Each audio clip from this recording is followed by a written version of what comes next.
many of you can't stop thinking about the narcissistic people that you've been dealing with? You can't stand them. Your abusive family members, your abusive narcissistic ex. You hate that you ever came in contact with them, yet you also miss something. Something's missing. What is it? Why is it so difficult to move on? It comes down to the cycle of abuse. Everybody say this with me, the cycle of abuse. Now, you can look up online and you're going to find diagrams of people talking about the 4 cycles of abuse, the 5 cycles, 6 cycles. I'm going to take it down to 3 cycles. And it's important to understand the cycles of abuse because it's the cycle of abuse that you both hate and also like. The cycle of abuse is this: peace, chaos, calm. Everybody say this with me. Peace, chaos, calm. What do you like about this? Well, unfortunately, being that we are biochemical beings, your body wants this. Your body wants times of peace, your body wants times of chaos, and your body wants time of calmness. We're designed this way. Yeah, your body craves it. What do you hate about it? Well, you hate that in a toxic relationship, you're not the one in control. They are. They're deciding when you're peaceful. They're deciding when you are in chaos, and they decide when you are calm. This is why you love to hate narcissistically abusive people. This is why you're having a hard time moving on. And you're going to continue to focus on narcissistic people until you realize the secret. You don't need them to experience peace, chaos, and calm. I'm going to share with you how in my life I experience this on a daily basis. The best part is I'm in control. My name is Kevin. This is the Royal We. Now, before I take you on this ride with me, a ride through the cycle of abuse, I want to let you know that I'm here to support you. Down in the description box, you'll find access for one-on-one appointments with me. I take telephone calls and video calls through Zoom, FaceTime, and WhatsApp. So if you are looking for someone to talk to because you can't break free of thinking about the narcissistic people in your life, your focus is on them, and it's filling you with peace, chaos, and calmness, work with me. I'm going to break you free of this, okay? Also, I have a coaching program. My coaching program is live and in person each and every day. We're going to be starting Royal We Fellowship pretty soon, exclusively on the coaching program. And I'm going to be working with people who also want to be coaches. So if you have a desire to coach other people, get enrolled in the Royal We coaching program. Now, I'm not going to waste any more time. Let's get right into this, shall we? This bike right here is going to be my cycle of abuse. This right here, folks, is what peace looks like. It's incredible out. It's beautiful. It's a nice 70 degrees. I mean, I am in my zone. I love this. I can live right here in this place. I'm just cruising through the parks. Life is good. This is what peace looks like when you're just in that place where everything feels just right. This is what abusive people do when they first come into your life, is it not? Love bomb you. Everything is in agreement. You're just swaying. You're going with the flow. Life is good. And you know what? We need this in our life, biochemically.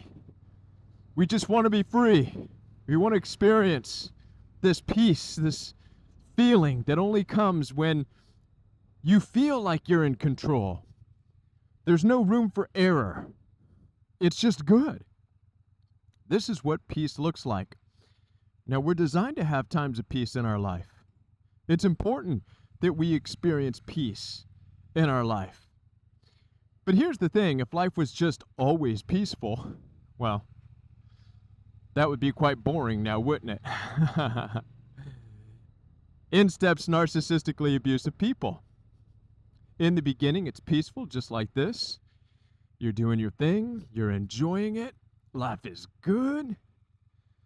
Just singing along, having a good time. Life is peaceful. The sun is shining, right? But then, the next cycle in the cycle of abuse, after peace, is chaos.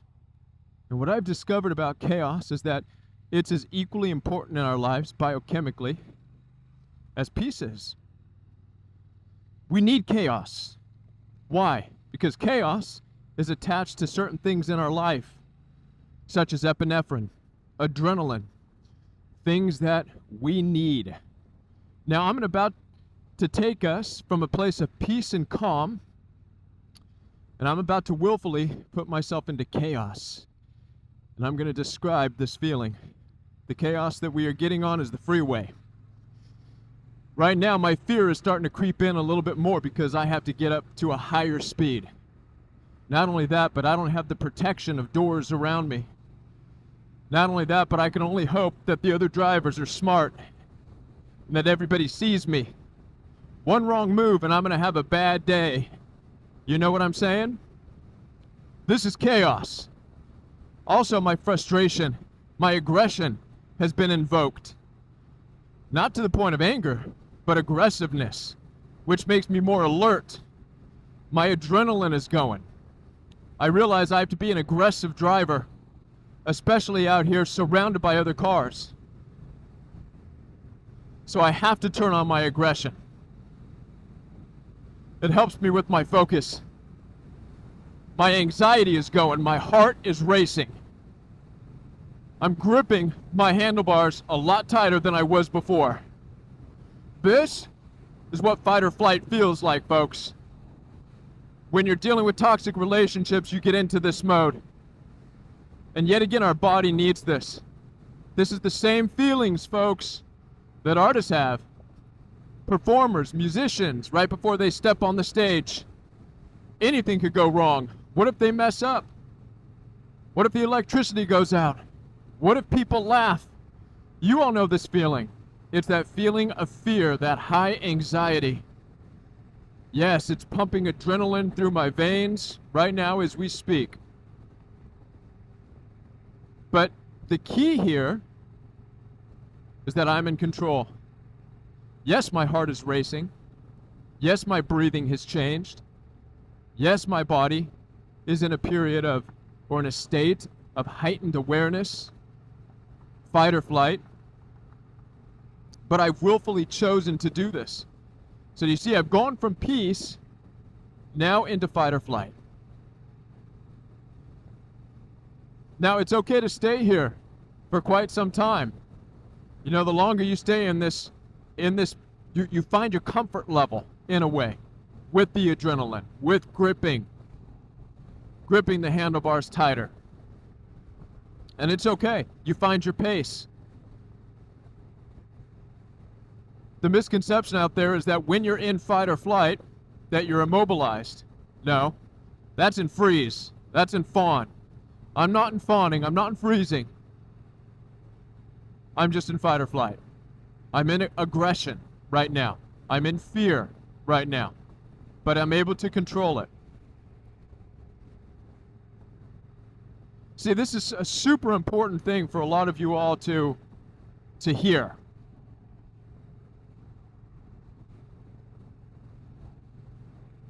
This is super important. It's a part of life that we need. I'm going to go around this guy. It's going a little bit too slow for me.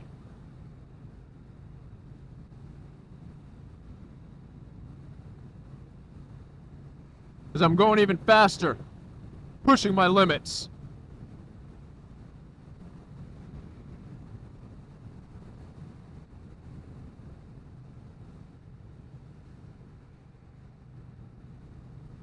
And I don't have blinkers, so I'm very afraid right now because I got to lift my hands up to do signals.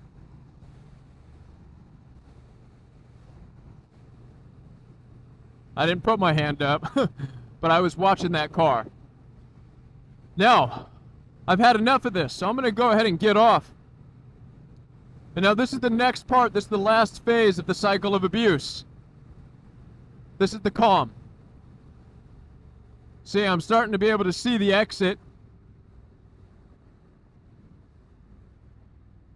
And now, as I'm entering this exit, I'm able to calm. I can actually feel my heartbeat starting to slow down.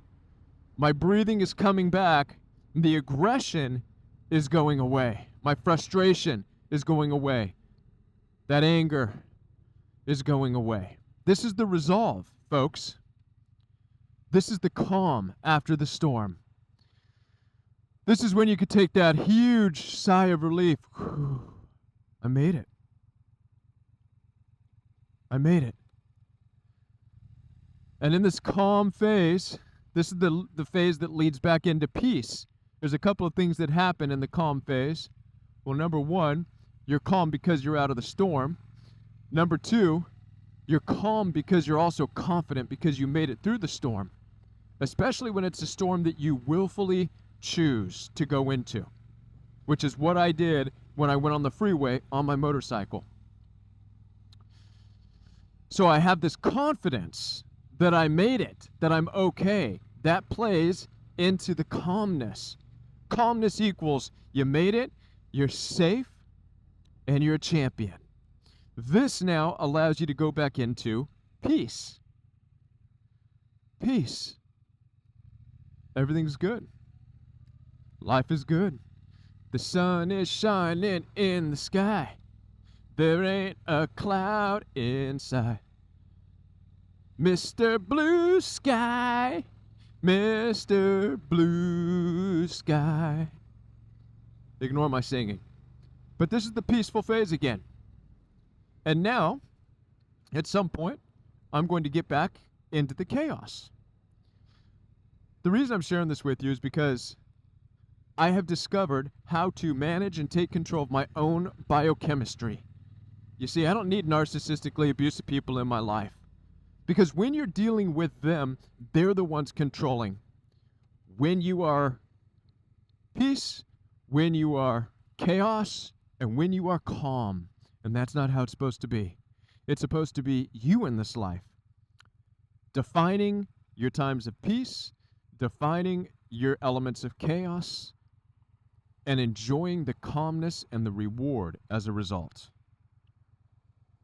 Super important for each and every one of you to understand. This has changed my life. I've replaced the toxicity in my life with this badass boy right here. This biochemically does the same thing that narcissistically abusive people did that had me hooked, that have you hooked. So if you're hooked on the narcissistic people, you're addicted, you can't seem to stop thinking about them, it's about time you start to take control of your peace, your chaos, and your calmness, whatever that looks like to you. All right? As I said before, I'm here to support you. Down in the description box, you'll find access for one-on-one appointments with me. I do take telephone calls, video calls through Zoom, FaceTime, and WhatsApp. Also, consider joining the Rowie coaching program because not only are we healing from abuse, we're going to be having fellowship starting next week. And also, those of you who have a desire to become coaches yourself, I am going to do my best to get you where you want to be. Become the coaches or the coach that you want to be. All right, I will be back with more videos right here on the Royal We. If you're new to the channel, subscribe, like this video, hit the bell notification. Don't miss anything. Bye.